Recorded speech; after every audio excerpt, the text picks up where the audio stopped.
Hey everyone, how's it going? So I just wanted to let you know that if you're looking for information on my channel, you're gonna find a lot of stuff on there, but there's a lot of stuff that I can't put on YouTube. This is not one of them, hopefully. Well, it's not, but um, if you were interested in seeing all the information that didn't make it to YouTube, it's in my book series called Into the Rabbit Hole series by Micah Dank. There's 8 books in it so far. There's going to be a ninth. And it breaks down all the things that we've been lied to about. So right now, what I wanted to do is do a video uh, for you guys. If you're watching this at this point, I'm assuming that you either already kind of know this or you're not scared of the kind of stuff I'm going to talk about, like Revelation, hell, Lucifer, Satan, Baphomet. The point of this video is so that you can share this with people who are not woken up to this kind of stuff, who may still have fear in these things and think that they're real and legitimate. So let's just start with the 12 signs that I usually do. So the first sign that I talk about is Aquarius, which is represented by the man. I'm not going to go into the complete breakdown of the story of Aquarius. I'm just going to give you basically the key words that represent each sign, and then we're going to use those words to decode. So keywords for Aquarius: son of man or man, because this is a sign of the man; baptism, because this is how you baptize someone; water pitcher, because there's a water pitcher here; fountain, because many of the Greek fountains and other sort of fountains were built like this; stream, river, pond, lake, ocean, sea, water bodies. Now Aquarius is an air sign, but because there's water in the picture, in the story of Aquarius, they encode water words to mean Aquarius, whereas Pisces is the mutable sign, the two fish in the water. Pisces is actually a water sign. So whether they're talking about Aquarius or Pisces really depends on the patterns that you're going to make in the sky, and we'll get into that. Aries is the ram, and in Aries you have March 21st, which is the spring equinox. It's a 12-hour day, a 12-hour night. There's 3 different kinds of Passover that take place. The first Passover is the ancient one, where the sun passes over the um, equinox, well, passes over the equator on March 21st and begins its descent back to its glory. See, the glory of the sun is the summer solstice, which is in Cancer, the first day of Cancer. And then you got a month there, basically. And then the next sign is Leo. And Leo, the sun actually rules Leo. The sun only rules Leo. So that's the glory of the kingdom. That's when Jesus is out doing flipping tables and doing all this kind of stuff, teaching everybody. That's the glory of the sun. The second Passover is the Jewish Passover, which is when the angel of death passes over all the Jewish houses and all the houses actually in Egypt. Anyone that doesn't have the lamb, which is a baby ram, Aries the ram, the ram's blood, smeared on their doorposts, the firstborn sons get killed. It's the story of the death of the firstborn son. It's just a mini story within a macro story of the death of the son.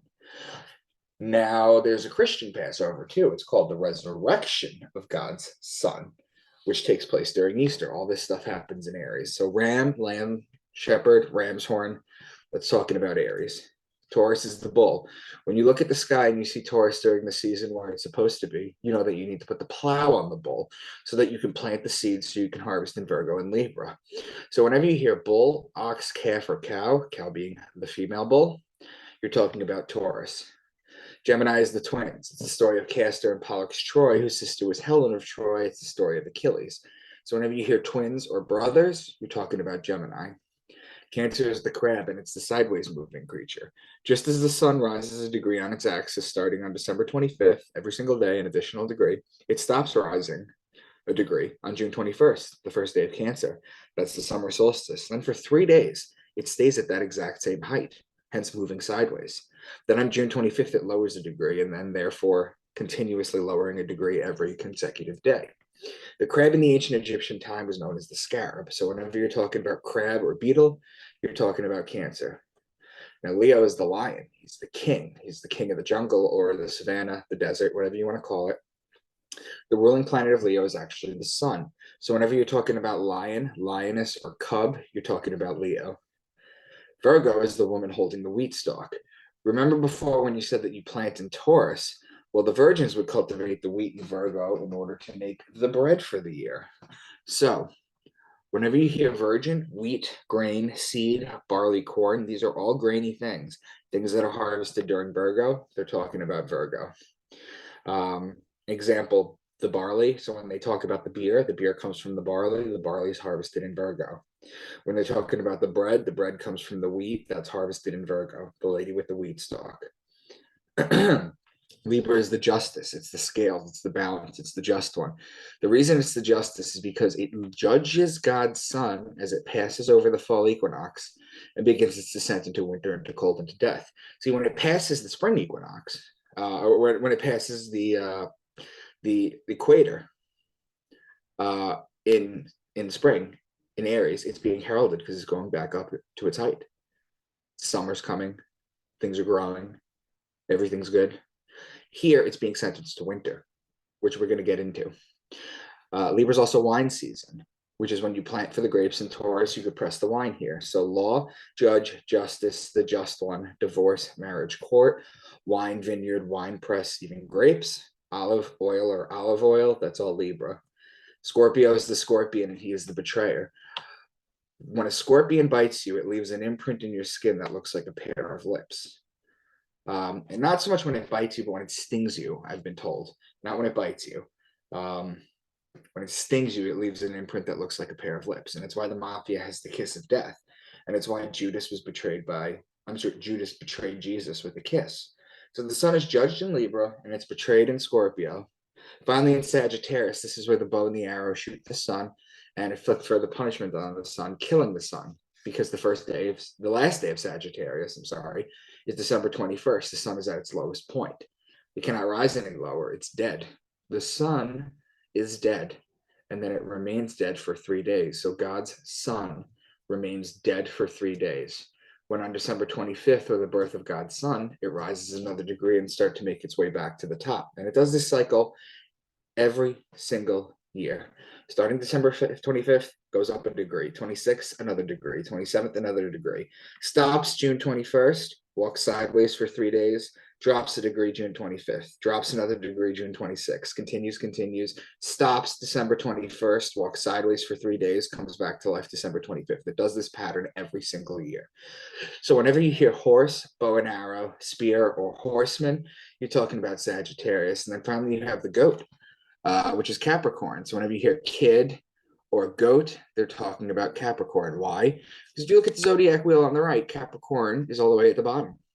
Now, if you start the sun at the bottom and you walk it to the left a degree a day alongside the wheel, getting to its height in Cancer, it starts the great climb up the mountain in Capricorn, just like the goats climb the mountain.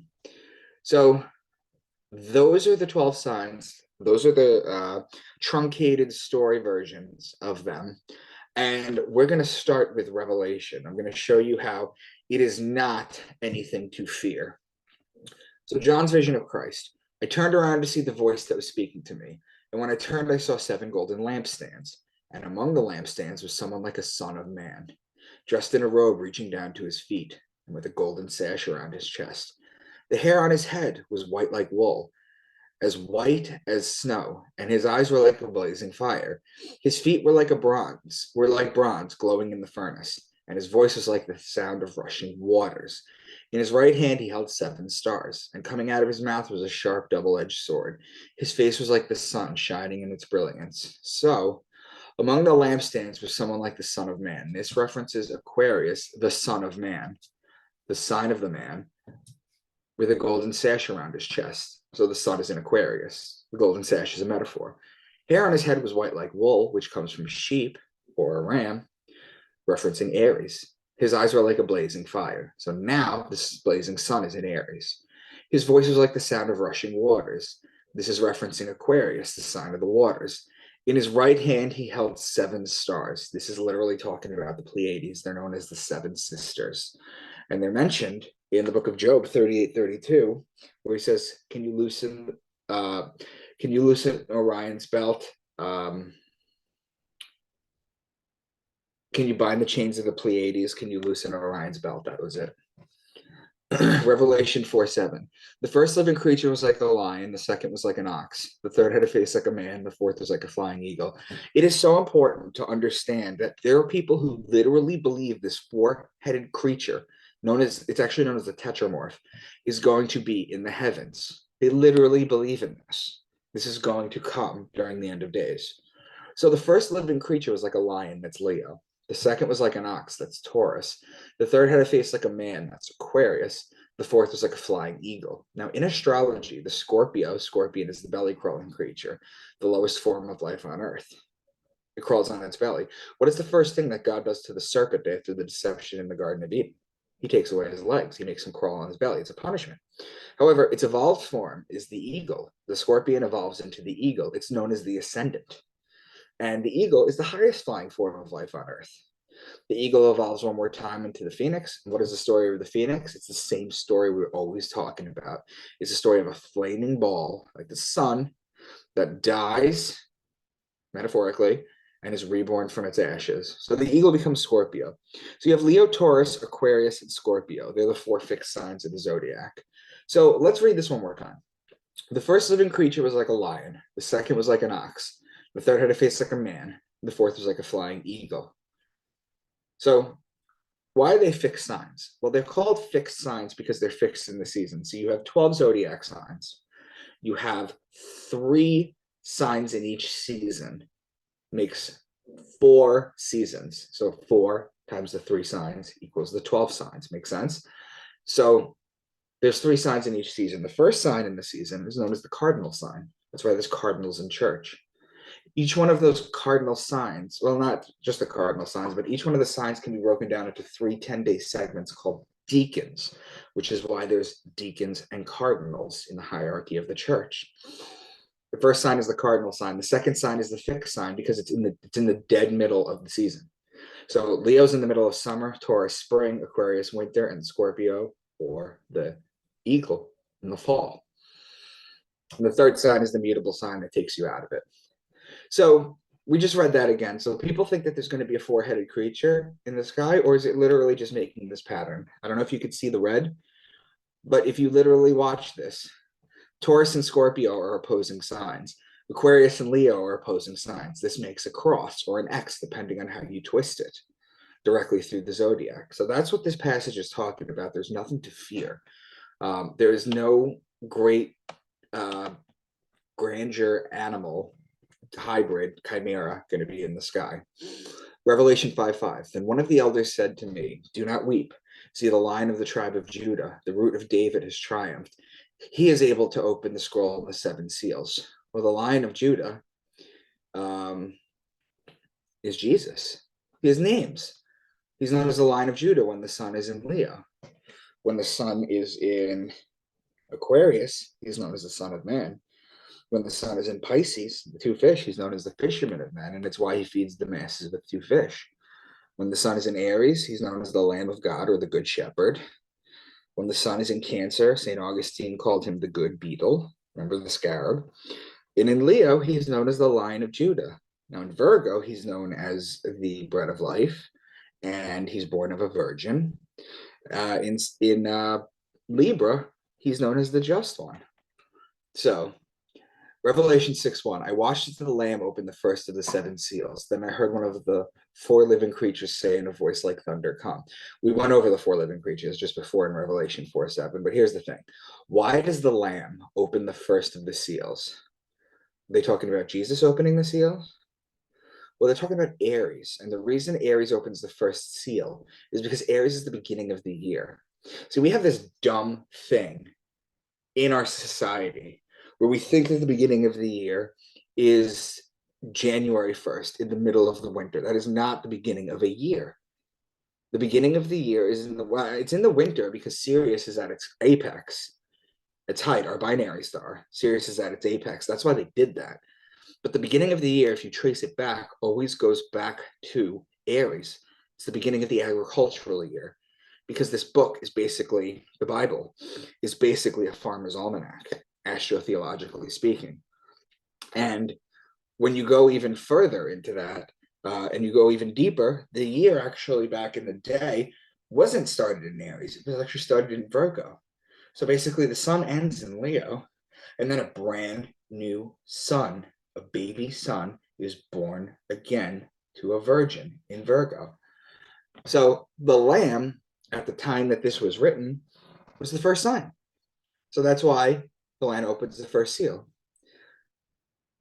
I looked, and there before me was a white horse. Its rider held a bow. This is Revelation 6:2. Well, what rider holds a bow but Sagittarius?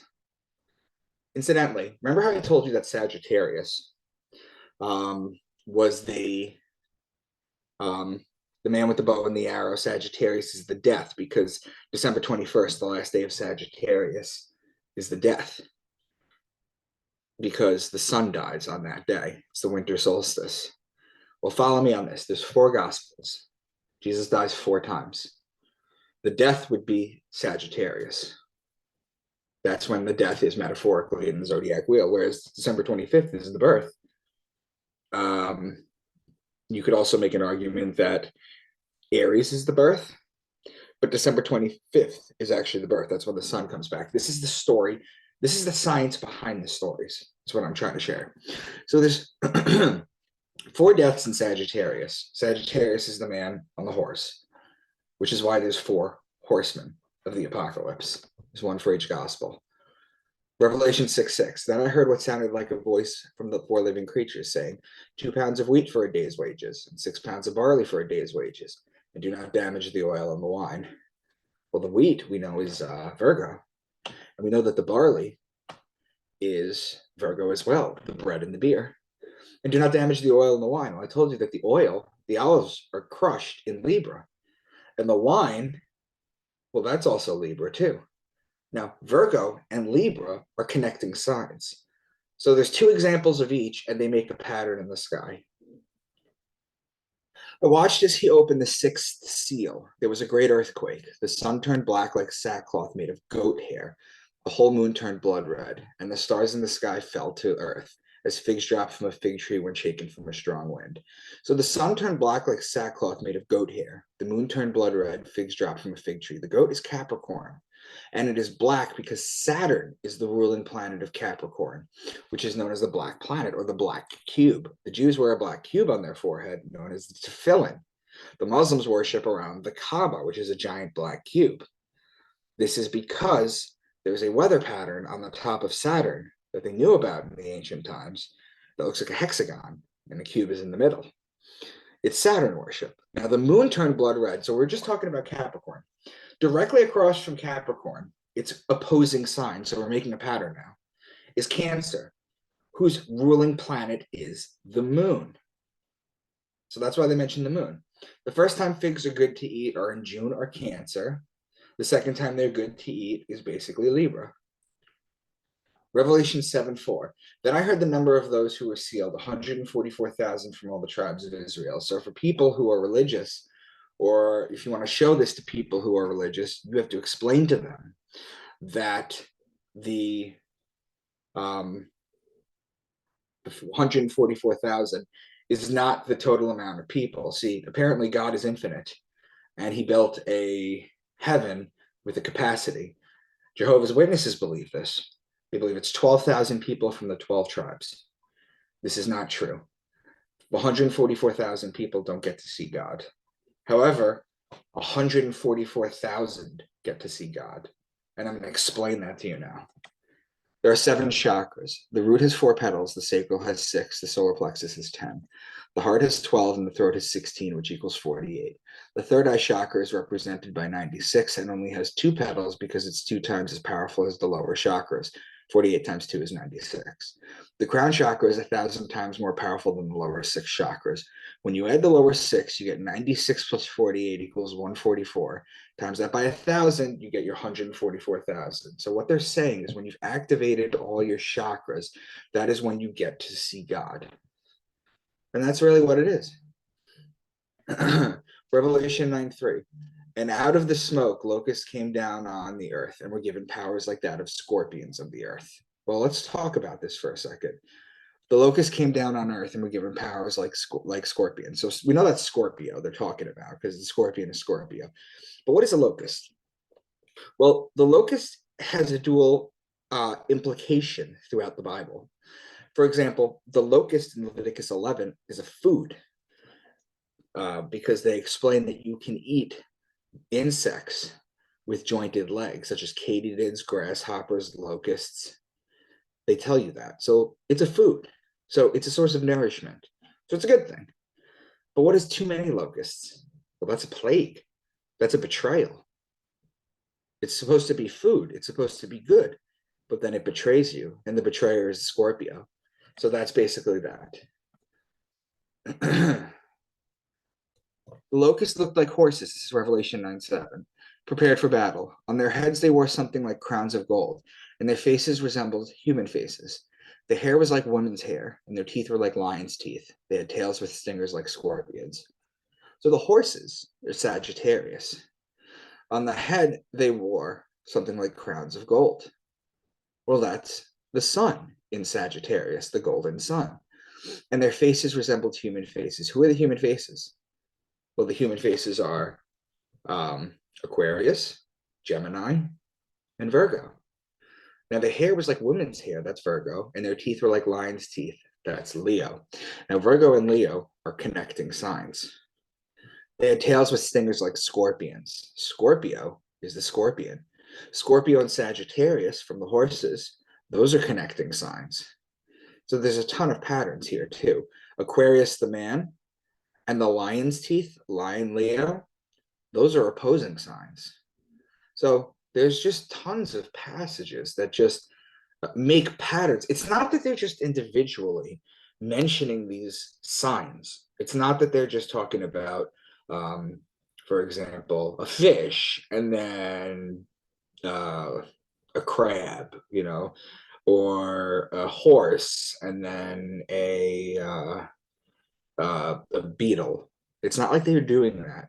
These have distinct patterns astrologically, connecting signs, opposing signs, or they make patterns with mutable, cardinal, or fixed signs. There's a lot of patterns to be recognized. Revelation 12, a great sign appeared in heaven, a woman clothed with the sun, with the moon under her feet, and a crown of 12 stars on her head. She was pregnant and cried out in pain as she was about to give birth. Then another sign appeared in heaven, an enormous red dragon, with 7 heads and 10 horns and 7 crowns on its head.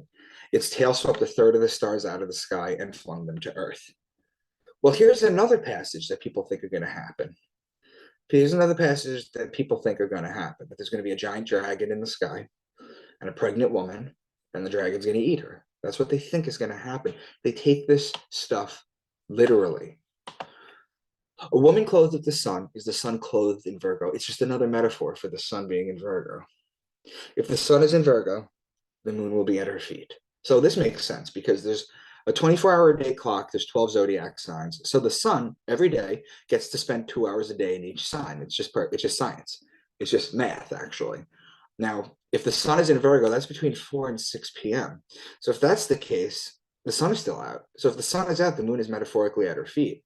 Now we know the moon is actually in the air, and sometimes you can see the shadow of it, but it's a metaphor. Whereas if the moon was in the air, in the sky, the sun is at her feet. Now another sign appeared in heaven, an enormous dragon. Its tail swept a third of the stars out of the sky and flung them to earth. The constellation Draco is the dragon. Its tail goes from Aries to Sagittarius, which is 4/12 of the signs or 1/3 of the stars out of the sky. What resonates with you more? The literal version of this or the astrological? It's not as if I haven't already built an astrological pattern through this book, let alone this one. Revelation 13:2.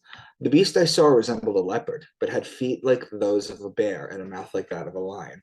So there's a constellation called Camelopardalis, which is a combination of 2 words, camelos, which means camel, and pardalis, which means leopard. In fact, the giraffe early on was called Camelopardalis. It was called the camel leopard. I mean, that's what they saw when they saw it. But it had feet like those of a bear. That's Ursa Major. That's a large chunk of it is in Cancer. Now, Camelopardalis is in Gemini. So Camelopardalis is in Gemini. Ursa Major, the bear, is in Cancer. And the lion is Leo. These are 3 signs in a row. These are 3 signs in a row. You have Gemini, you have Cancer, and you have Leo. So it's just making an arc at the top of the zodiac wheel. That's what it's doing. Then I saw a second beast coming out of the earth. It had 2 horns like a lamb, but it spoke like a dragon. Well, the lamb is Aries, and the dragon, large part of it is in Aries too. So this one's just talking about Aries, basically. Now, cargoes of cinnamon and spice, of incense, myrrh, and frankincense, of wine and olive oil, of fine flour and wheat, cattle and sheep, horses and carriages, and human beings sold as slaves. So when we are talking about this, we're talking about myrrh and frankincense and myrrh, right? Those are olive plants. I don't know if you know that, but the olives take place in Libra, right? Wine and olive oil, that's also Libra. Fine flour and wheat, that's Virgo. Virgo and Libra are connecting signs. Cattle and sheep, that's Taurus and Aries. Those are connecting signs. Horsages and carriages or chariots, for example. The horse is Sagittarius, and the carriage or the chariot is a constellation called Auriga, which is in Gemini. Gemini and Sagittarius are opposing signs. Now, the cattle and the sheep, Aries, Taurus, and carriage is Gemini. Those are 3 signs in a row. Also, the sheep, Aries, and the wine and the olive oil and the myrrh and the frankincense, which are Libra, those are opposing signs. And the human beings are simply Aquarius, Gemini, and Virgo. So that is the book of Revelation. That is how you understand it. Now, which one just makes more sense to you? Dogma aside and fear of hell, because we're going to get into that now. What makes more sense? Does anything that I just said sit with you? Did I show a distinct pattern? Did I make connections? Did I show patterns in the sky? So you've got to start thinking about this for people who haven't woken up. So what is hell? Hell is the flaming inferno. This is where souls go to die. This is where souls are dead, but basically this is where they burn in a lake of fire for all eternity. But here's my question to you. How do we detect pain? How do we detect sensation to begin with, or pain? Well, it's very simple. It's through your nervous system. The brain, the spinal cord, the nerve endings, the neurons. So let me ask you this question. When you give up your ghost and you become a spirit and you leave your shell, you leave your body, and you go into another realm, let me ask you a question.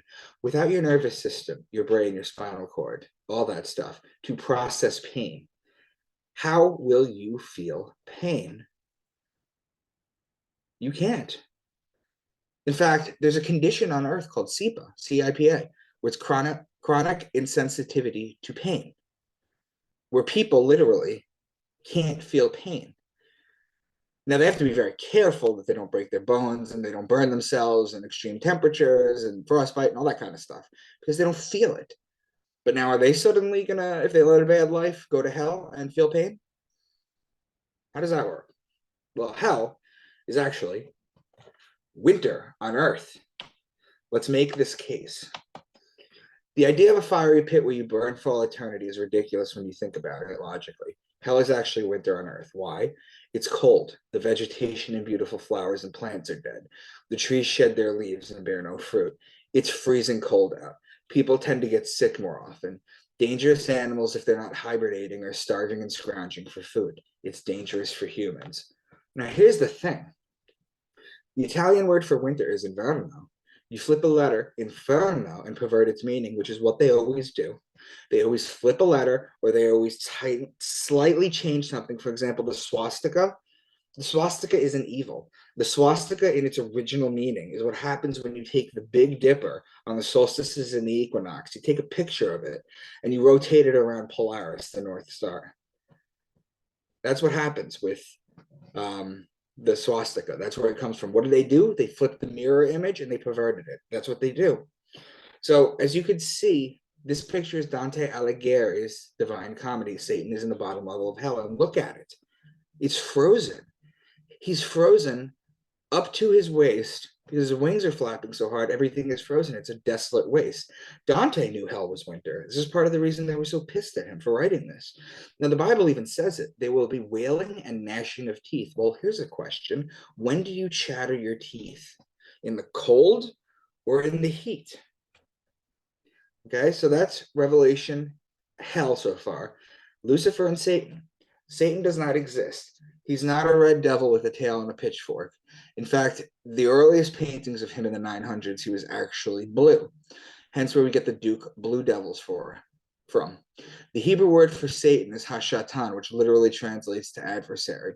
In proper context, two competing sports teams are Satans to one another. That's all they are. They're two adversaries. The Christians will change it to the accuser. But like I said, the Christians will call him the accuser. But he's not real. Lucifer, he is known as the light bringer. In Genesis 1:3, God says, let there be light. How can there be light without the light bearer, without the light bringer? See, Lucifer is immediately mentioned in the Bible, if not by name, but by action and purpose. Lucifer is also known as the morning star. The morning star is known as the planet Venus. The reasoning is that if you go out and look at the sky just before sunrise in the east, you will see a bright light directly above it. That's Venus. It announces the arrival of God's only begotten Son, the light of the world. Lucifer is also known to have a pentagram. Well, here's the thing about pentagrams. Basically, the upright pentagram represented winter in the Middle Ages, while the inverted pentagram, or points down, pentagram the upright pentagram represented summer. And the representation of winter was the inverted point down.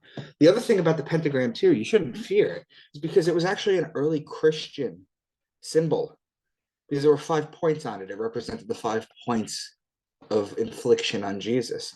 You have the feet, you have the 2 arms, you have the crown of thorns, and you have the spear of destiny on the side. But Lucifer is known to have a pentagram. That's his symbol. Continuing with Lucifer as Venus, if you follow Earth and Venus's orbit around the sun in a year's time, they almost connect at 5 points. You connect that, you get the pentagram. There you go. This is a drawing that somebody took. Now, what about Baphomet? Well, look at this picture of Baphomet on the right. Notice Eliphas Levi's name is at the bottom. He's the first person to invert the pentagram point down. But if you look at it, it's a mixture of a couple things. See, the goat's head, the goat is Capricorn, and the man body is Aquarius. These are connecting signs. The ancients knew, the other thing too is that Baphomet has breasts. So you're looking at this picture and you see the 2 fingers up like that.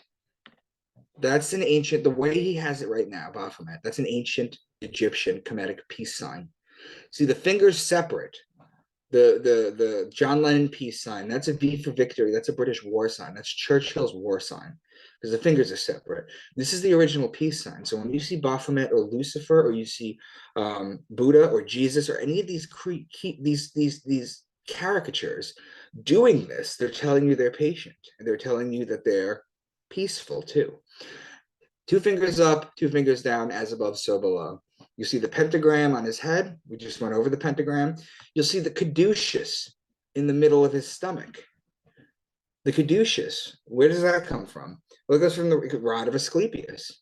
It also goes all the way back to the Kundalini. There's mention of it in the Bible too. Moses, in Exodus, his people are getting angry with him. And he goes, he's like walking away, and they're like chasing him basically, and snakes come out of the ground and they bite everybody, and a lot of people die. Some people don't, and they beg him to talk to God. What does God say? He says, take a serpent and wrap it around a staff, and all those who will look at it will live. Well, that's the caduceus. That's the rod of Asclepius. That's the Kundalini. That's what they're trying to tell you. It's so deeply encoded. So like I said, we're going to do Revelation, Hell, Lucifer, Satan, and Baphomet. There is nothing to fear, people. There is nothing to fear. This is all just deeply encoded. It just needs unraveling. You have nothing to fear. You are not going to burn in a lake for eternity. Or if you start to understand the kind of stuff I'm talking about, you're not going to be punished for questioning it. So I just wanted to share that with you. I hope you guys have a good day.